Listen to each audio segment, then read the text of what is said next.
Hello అండి, పాలు మరిగించే పని లేకుండా అప్పటికప్పుడు టేస్టీగా అచ్చం షాప్లో కొన్నట్టు మరి పాల కోనీలా ప్రిపేర్ చేయాలో చూసేద్దాం. ముందుగా మన వీడియోకి అయితే ఒక లైక్ ఇచ్చేసేయండి ఫ్రెండ్స్. మిక్సింగ్ బౌల్లోకి కప్పు వరకు పాల పొడి, అందులోనే అరకప్పు వరకు పాలను కూడా వేసుకుని ఉండలేం లేకుండా బాగా కలిపేసుకుని పక్కన పెట్టేసుకోవాలి. స్టవ్ మీద ప్యాన్లో 2 స్పూన్ల వరకు నెయ్యి వేసుకున్న తర్వాత మనం కలిపెట్టుకున్నటువంటి బ్యాటర్ను కూడా వేసుకుని మీడియం ఫ్లేమ్లో ఇలా దగ్గర పడేంత వరకు కలుపుతూనే ఉండాలి. ఇలా కలుపుతూ ఉండగా కాస్త కన్సిస్టెన్సీ అంతా కూడా దగ్గర పడుతుంది. అప్పుడు మనం దీనిలోకి 1 స్పూన్ వరకు నెయ్యి, అలాగే ఇందులోకి షుగర్ కూడా వేసుకోవాలి. ఒక 4 to 5 స్పూన్ వరకు వేస్తే సరిపోతుంది. ఎవరి కోసం కాస్త యాలకుల పౌడర్ కూడా వేసుకుని బౌల్లోకి వేసుకొని కాసేపు అయిన తర్వాత ఫ్లిప్ చేసామంటే టేస్టీ పాలకోవా రెడీ. హలో అండి, షుగర్ బెల్లం వాడకుండా డ్రై ఫ్రూట్స్ లడ్డూని ఈజీగా ఎలా ప్రిపేర్ చేయాలో చూసేద్దాం. పిల్లల నుండి పెద్దవాళ్ళ వరకు రోజు ఒక లడ్డు తిన్నారంటే ఆరోగ్యం మీ చేతుల్లో ఉన్నట్టే.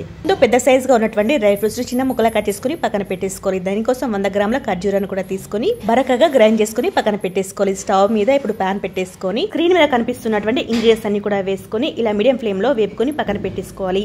అదే ప్యాన్ లో మిగిలిన డ్రై ఫ్రూట్స్ కూడా వేసుకుని అందులోనే 2 స్పూన్ల వరకు నెయ్యి కూడా వేసుకొని చక్కగా ఫ్రై అయ్యేంత వరకు ఫ్రై చేసుకోవాలి. అందులోనే 30 గ్రాముల వరకు ఎండు కొబ్బరిని కూడా గ్రేట్ చేసుకుని వేసుకోవాలి. దీన్ని కూడా కాస్త ఫ్రై అయిపోయిన తర్వాత ఇవన్నీ కూడా దించేసి పక్కన పెట్టేసుకోవాలి. ఇప్పుడు ప్యాన్ లో మనం ఆల్రెడీ గ్రైండ్ చేసుకున్నటువంటి ఖర్జూర పేస్ట్ కూడా వేసుకుని కొద్దిగా నెయ్యి కూడా వేసుకొని ఇలా దగ్గర పడే వరకు ఫ్రై చేసుకున్న తర్వాత మనం ముందుగానే వేయించినటువంటి డ్రై ఫ్రూట్స్ అన్ని కూడా వేసుకుని అందులోనే ఒక 2 స్పూన్ల వరకు లైండెడ్ హనీ కూడా వేసుకోవాలి. ముద్ద కట్టడానికి ఈజీగా ఉంటుంది. అలాగే టేస్ట్ కోసం ఇప్పుడు మనకు కావాల్సిన సైజులో ఈ విధంగా బాల్స్ లా చేసేసుకుని స్టోర్ చేసుకోవడమే.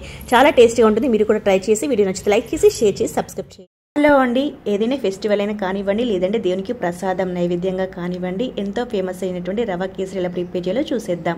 ముందుగా స్టవ్ మీద ప్యాన్ 4 స్పూన్ల వరకు ఆయిల్లో మీకు నచ్చినటువంటి డ్రై ఫ్రూట్స్ అన్ని కూడా వేసుకొని బాగా ఎర్రగా అయిన తర్వాత తీసి పక్కన పెట్టేసుకోవాలి.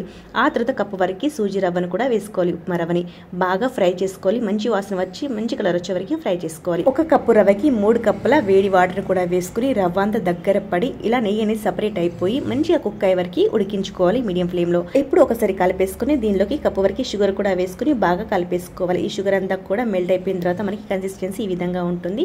సాఫ్రాన్ మిల్క్ అలాగే కార్డమమ్ పౌడర్, ఫ్రై చేసిన డ్రై ఫ్రూట్స్ అన్ని కూడా వేసుకుని బాగా కలిపేసుకుని దించామంటే ఎంతో టేస్టీగా ఉండేటువంటి హల్వా రవ్వ కేసరి రెడీ అయిపోయింది. మరి మీరు కూడా ట్రై చేయండి.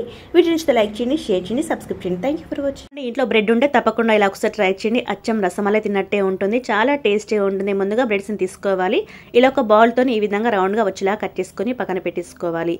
ఇలా అన్ని ప్రిపేర్ చేసుకున్నాక మిగిలిన ముక్కలు కూడా చిన్న చిన్న కట్ చేసుకుని పక్కన పెట్టేసుకుందాం. స్టవ్ మీద ప్యాన్ లో 1 లీటర్ వరకు పాలను వేసుకొని అవే పాలలో 2 స్పూన్ల వరకు పాలు, 1 స్పూన్ వరకు కస్టర్డ్ పౌడర్ కూడా వేసుకొని మిక్స్ చేసుకోవాలి. ఆ తర్వాత మరుగుతున్నటువంటి పాలలో వేసుకుని చిటికెడంతా పసుపు కానీ ఫుడ్ కలర్ కానీ వేసుకుని 2 స్పూన్ల వరకు షుగర్ కూడా వేసుకుని పాలను దగ్గర పడే వరకు ఈ విధంగా మరిగించుకోవాలి. ఇప్పుడు సగం పాలని ఒక బౌల్లో వేసుకుని మిగతా సగం బౌల్లో 2 స్పూన్ల వరకు షుగర్, అలాగే మనం ముందుగానే కట్ చేసుకున్నటువంటి బ్రెడ్ పీసెస్ కూడా వేసుకుని దగ్గర పడిన తర్వాత రౌండ్ గా కట్ చేసినటువంటి బ్రెడ్ స్లైసెస్ మీదకి ఇలా స్టఫ్ అంతా కూడా అంటించి వీలైతే కొద్దిగా డ్రై ఫ్రూట్స్ కూడా వేసుకొని ఆ తర్వాత మరొక బ్రెడ్ పీస్ ని వేసేసుకొని ఇలా అన్ని ప్రిపేర్ చేసుకున్నాక కస్టర్డ్ మిల్క్ ని ఈ విధంగా వేసేసుకొని ఇలా చాప్ చేసుకున్నటువంటి డ్రై ఫ్రూట్స్ తో గార్నిష్ చేసుకున్నామంటే ఎంతో జ్యూసీగా ఉండేటువంటి బ్రెడ్ రసమలై రెడీ అయిపోతుంది. మీరు కూడా తప్పకుండా ట్రై చేయండి. వీడియో నచ్చితే లైక్ చేయండి, షేర్ చేయండి, సబ్స్క్రైబ్ చేయండి. Thank you for watching friends.